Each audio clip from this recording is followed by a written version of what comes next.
Presiden Joko Widodo, Jokowi, telah menerima surat dari Federasi Sepak Bola Dunia, FIFA, terkait tragedi Kanjuruhan, Malang, Jawa Timur.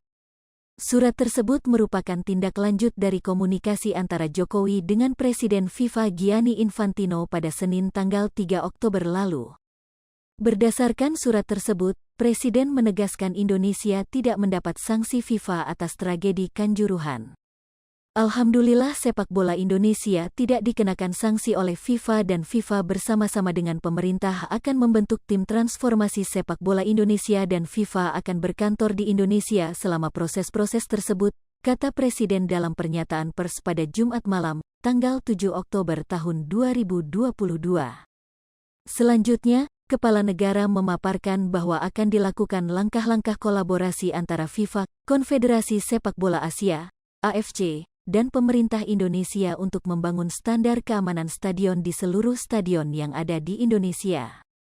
Selain itu memformulasikan standar protokol dan prosedur pengamanan yang dilakukan oleh pihak kepolisian berdasarkan standar keamanan internasional.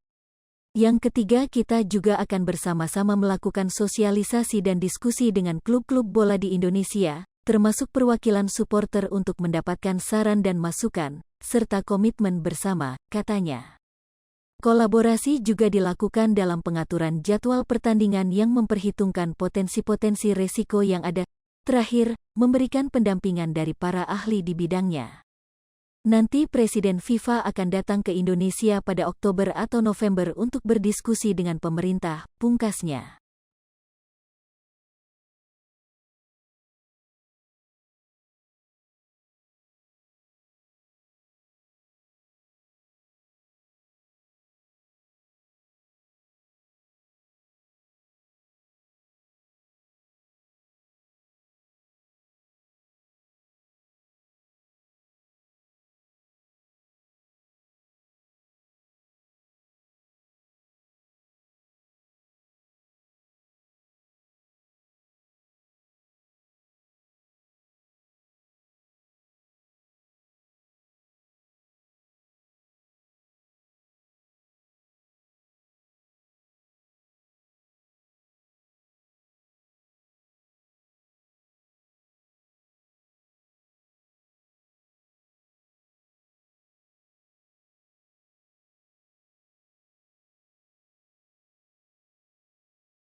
Hai pemirsa Sri Popo TV, jangan lupa komen, like, dan subscribe, serta tonton terus berita-berita terupdate lainnya ya.